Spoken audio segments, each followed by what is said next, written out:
There's a study I'm talking to people about today. It's a University of Oxford study from 2018. It's the most comprehensive study ever conducted exploring the relationship between farming and the environment. They concluded that the single biggest thing we can do as individuals to combat climate change is to adopt a vegan lifestyle. Yeah. Is that something you've considered? Is it something you're aware of? Absolutely, yes. I've got a little poem about that. Do you want to hear it? Sure, yeah, go for it. We live in a world moving faster and faster. Heard it so often, we're bored with disaster. Tornadoes pulling the world apart. People seeming to lose their hearts. Plastic pollution on the horizon. Most of the planet seems covered in poison. Governments seem to be losing their grip. Nowhere to jump from this sinking ship. The bigger the problem, the smaller we feel, but the things that we do help the planet to heal. It's important just to do a bit, and with this rap, I hope you realise it. In fact, I'll prove it's a stupid fool who just doesn't do anything at all. Look what happens when they gave us GM food. We told them we just weren't in the mood. We stopped buying ozone unfriendly spray, and the makers changed them right away. We turned our attention to the plight of the whales, and between us, we've nearly tipped the scales. So realise the power of the individual. Remember that love is a special tool.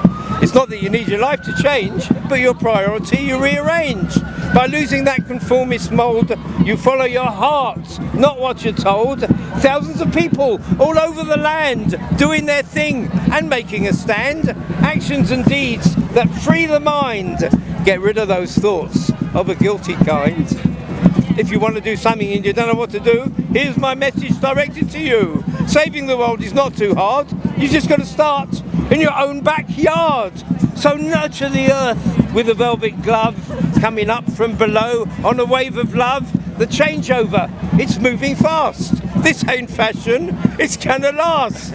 By being part of this solution, you join in the planetary revolution. No need to whisper anymore, because soon it'll knock on everyone's door. Have pleasure, have fun, you'll always be learning. It's all these good deeds that keep this world turning. So love the world for all it's worth, because between us, we will save the earth. Amazing. Good memory there as well. No, thank you.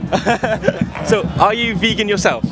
I am vegan. No, I'm vegetarian. Do you think it's a moral obligation to be vegan for the environment and for the animals?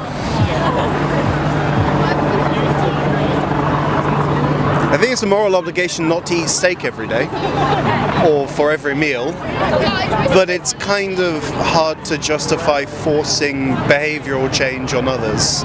Right. I mean, I guess it's not so much forcing someone to do something, it's forcing them not to do something, right? Not same thing. Yeah, but in the same way we force people not Lots of people would be shitty if I took away their right to smoke cigarettes. But we do force people not to rape people, not to murder people, not to steal. We try and enforce those laws. Yeah. So I guess in some scenarios it can be ethical. But laws aren't the same as morals.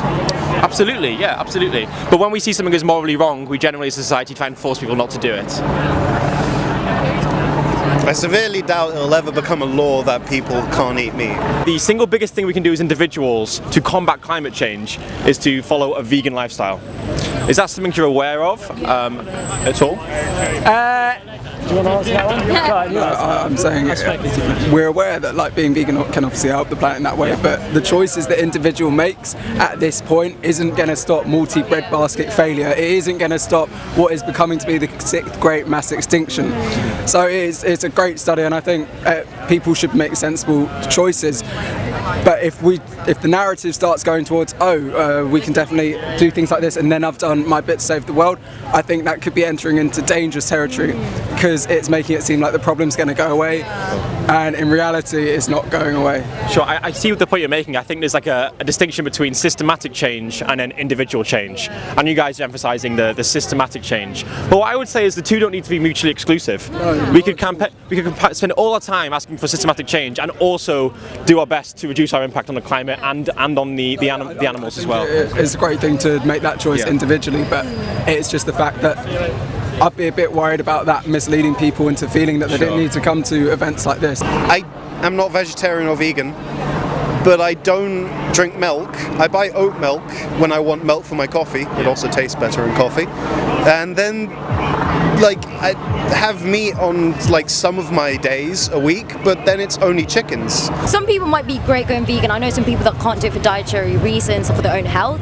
So if we go like, yeah, everyone should be vegan, but the people that actually can't do it because of their own health, it's just kind of like pushing them down.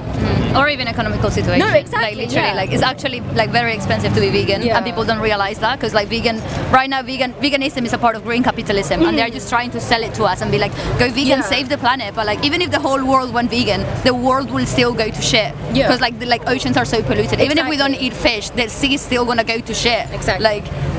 If you care about those animals and you're trying to fight this climate issue because of sentient creatures being harmed, including yourself, do you think it's logical to extend that to the animals that we farm here in the UK? Because they share the same capacities.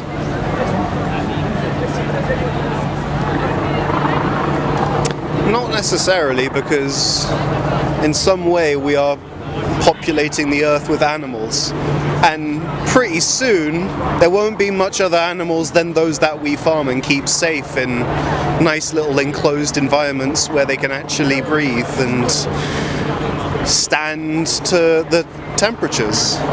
If I was breeding a population of dogs in my home, and then I was selling them onto dog fighting where they'd get ripped to pieces by other dogs, and if you asked me that, you said that's morally wrong, you shouldn't do that, and I said, but they wouldn't be here if I didn't put them here, I'm breeding them. Would that morally justify the act? No, of course not.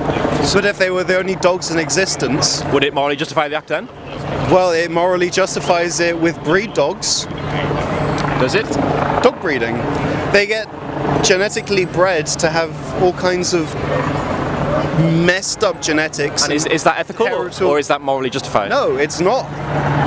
But it's something that's allowed to happen because they are brought into existence by people's actions. Sure, it happens, but you'd agree with me in saying that's unethical. So is it ethical to breed? Is it ethical to kill animals if they're only here because we're breeding them? It's better than the alternative of going out and hunting them. I think is it though? Because there's more suffering if we breed them. We've already extincted how many species by hunting? We don't need less. Sure, but I think we should be more concerned with the consciousness of sentient creatures rather than whether they're going extinct, right?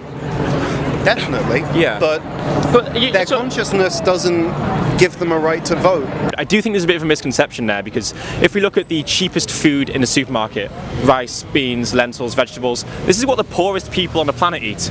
So I do understand that if you're eating out in London, perhaps the vegan option, if you want like the meat substitutes, could be more expensive. Sorry, I was researching on that. I actually worked with BBC about like going a day vegan and zero waste and everything, but actually rice is actually very bad. It causes a lot of methane compared to other foods. So rice isn't even something that we really should be publishing. Yeah, okay. So if there was evidence suggesting that rice is really bad for the environment, I haven't seen it, but perhaps that exists. Because I don't know either, but it creates a lot more methane than other things. What I would say is that rice isn't specific to a vegan diet. We could easily be vegan without rice. Yeah, that's really true, so do you agree with me in saying that if you are cooking your own food, a vegan lifestyle is absolutely affordable for everyone here? I feel like cooking your own meals is the thing that is not affordable. Like, But it's cheaper to cook your own meals. I don't think it is, because then you have to you actually need to go to the supermarket and buy things, and you need to keep things on your fridge that will stay in date, because things go off date really quickly. You need to have time to also be able to cook your own meals, and literally like McDonald's does like 99p burgers, that you cannot compete with that, because that will actually get you like more full than making your own meal at home, which sometimes you don't have time to do. When there's a victim to our choice, you agree with me in saying there has to be a moral justification for that act. And the thing is, when we buy meat, dairy, eggs, whatever it is, we're supporting that industry. It's supply and demand. So we pay for it, and they breed more animals into existence who suffer and eventually die. Yes. So, other than the fact that we're breeding them into existence, what moral justification can we use as individuals for paying for animal cruelty?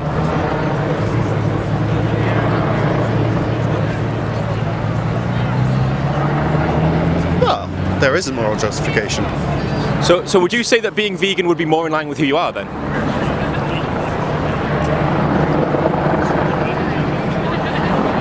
It's more in line with who I am than a person who eats steaks, because I'm not that person. And cheese and eggs.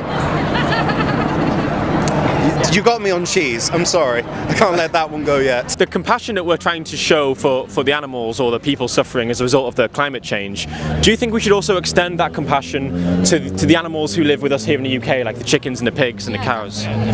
Do you think we do? Well, no, definitely not. You know how, like at night, you tend to see a lot of foxes? Yeah. The reason they're here is because this was the natural habitat, yet we build on top of it, so technically now they have no home. So I don't think we do that. I don't think we actually focus so much into what's happening right here, right now. Yeah. I guess. And I think perhaps we should think more about the animals who are suffering here. Yeah. I mean, do you guys think there's any obligation, I say you guys, you're like the last one left, you're doing well, any obligation to go vegan? Do you think that we should?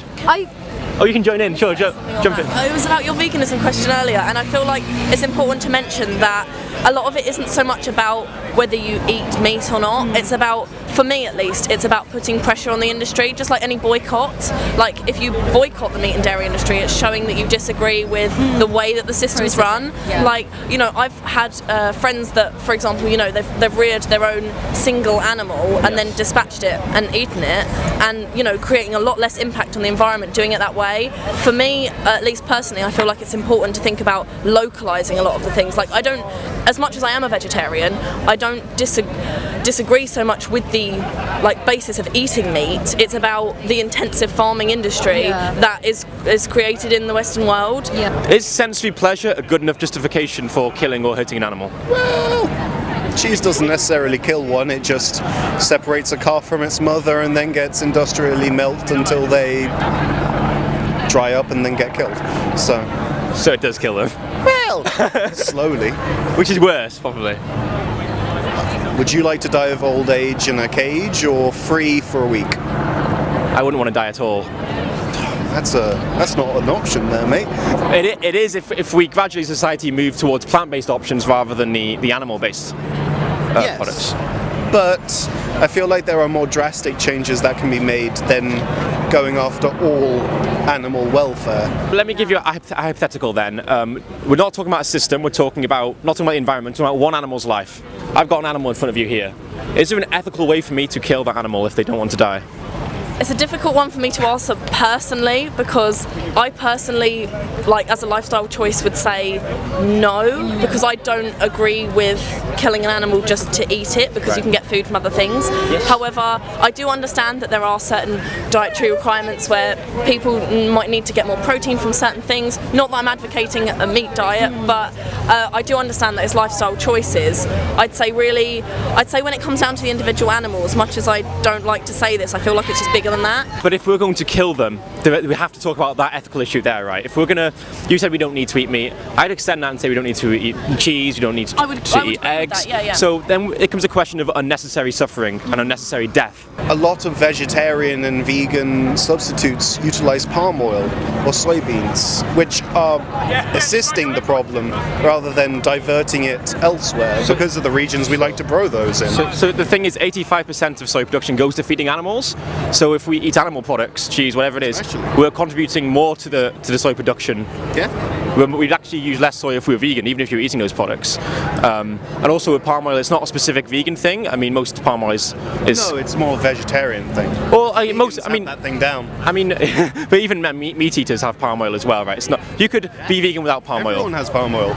We're living in a world where necessity doesn't even come into it anymore. Like, we don't live by necessity, we live by desire. Like that. Right. That's what we're almost how do we morally justify not being vegan then, if it's just a desire?